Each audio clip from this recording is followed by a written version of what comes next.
नमस्कार बच्चों, स्वागत है एक बार फिर आपका यस कोचिंग सेंटर में। मैं हूं आपका दोस्त, आपका भाई यस के।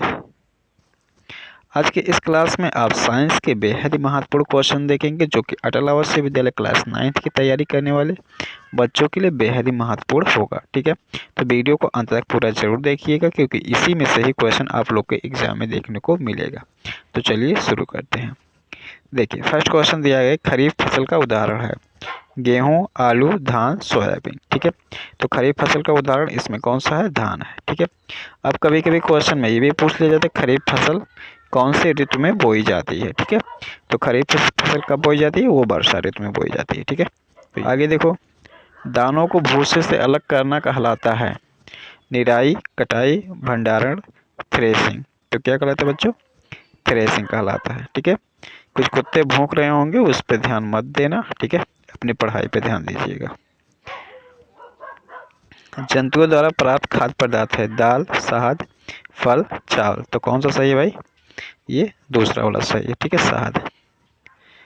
अगला देखो, जब एक ही किस्म के पौधे किसी स्थान पर बड़े पैमाने पर नियमित रूप से उगाए जाते हैं तो उसे क्या कहते हैं? ठीक है, तो उसे क्या कहते हैं? अनाज, फसल, कृषि, खेती। तो उसे फसल कहते हैं बच्चों। ठीक है, तो इसको ध्यान रखेंगे। स्वपोषी का उदाहरण है, मतलब कौन अपना भोजन स्वयं बनाता है? गाय, बकरी, मनुष्य, आम का पौधा। तो ये आम का पौधा हो जाएगा। ठीक है, आगे देखें, ग्रीष्म ऋतु में लगाई जाने वाली फसल है रबी, खरीफ, जायद, कोई नहीं। तो ग्रीष्म ऋतु में आपको पता है कि जायद की फसल लगाई जाती है।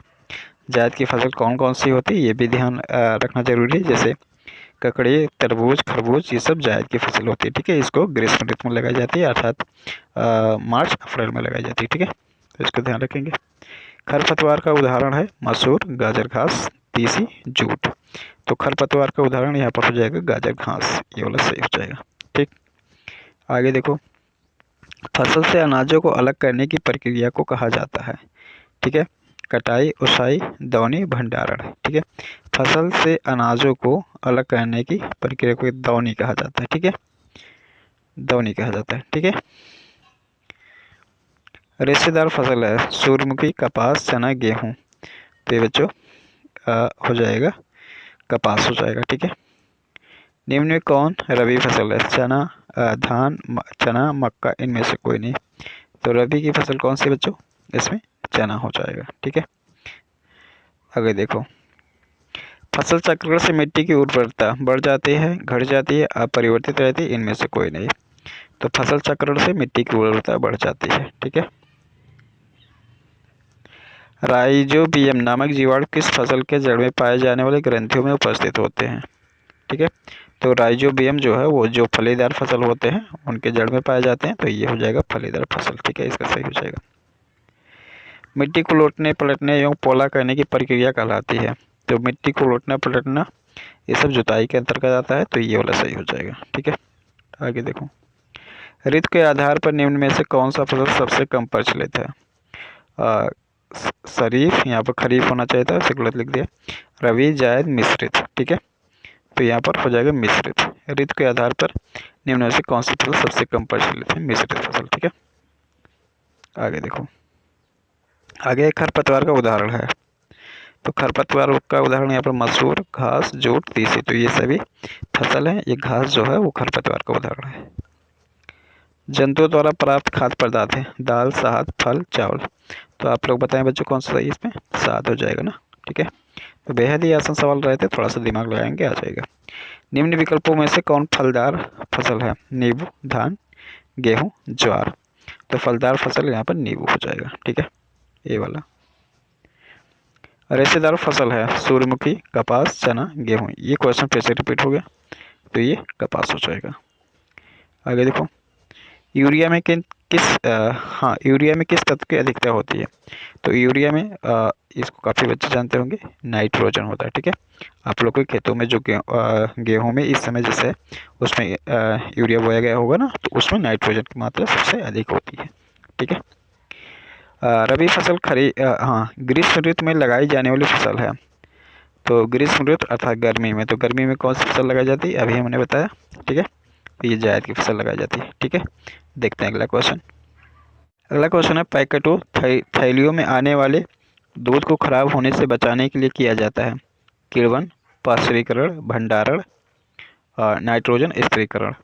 तो पैकेटों थैलियों में आने वाले दूध को खराब होने से बचाने के लिए ये पाश्चुरीकरण किया जाता है। ठीक है, तो ये सही हो जाएगा।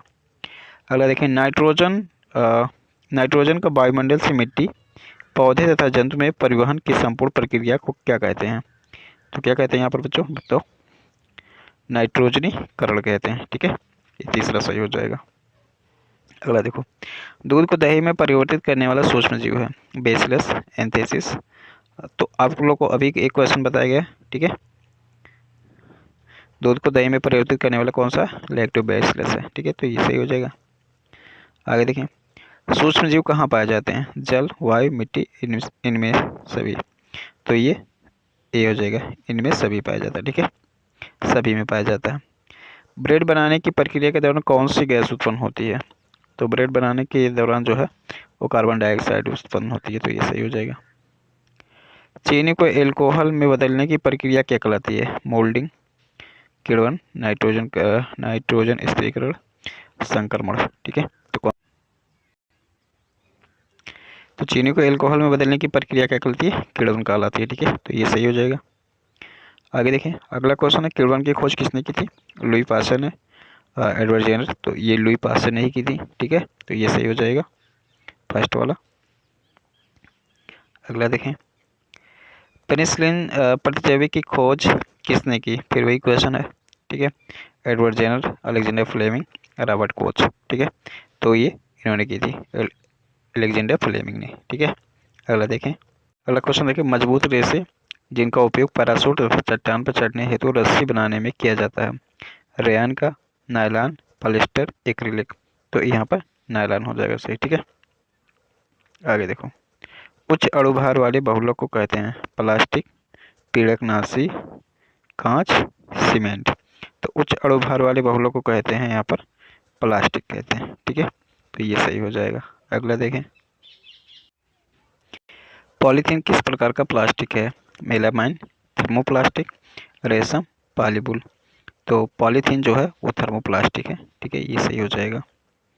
अगला देखिए, टेफ्लॉन एक है प्राकृतिक रेशा, संश्लेषित रेशा, प्लास्टिक, इनमें से कोई नहीं। तो टेफ्लॉन एक प्लास्टिक है। ठीक है, तो ये तीसरा सही हो जाएगा। ठीक है, अगला देखो, पैराशूट बनाने में किस रेशे का उपयोग होता है? पॉलिएस्टर, नायलॉन, कपास, इनमें से कोई नहीं। तो पैराशूट बनाने के लिए किस रेशे का उपयोग होता है? अभी हमने बताया। ठीक है, फर्स्ट क्वेश्चन में, तो ये नायलॉन का उपयोग होता है। ठीक, अगला देखो, रेयान एक रेशा है प्राकृतिक, संश्लेषित, प्लास्टिक, इनमें से कोई नहीं। तो इसमें बताइए बच्चों, सही आंसर कौन सा है? तो इसमें क्या है, रेयान कैसा रेशा है? तो रेयान संश्लेषित रेशा है बच्चों। ठीक है, तो ये सही हो जाएगा।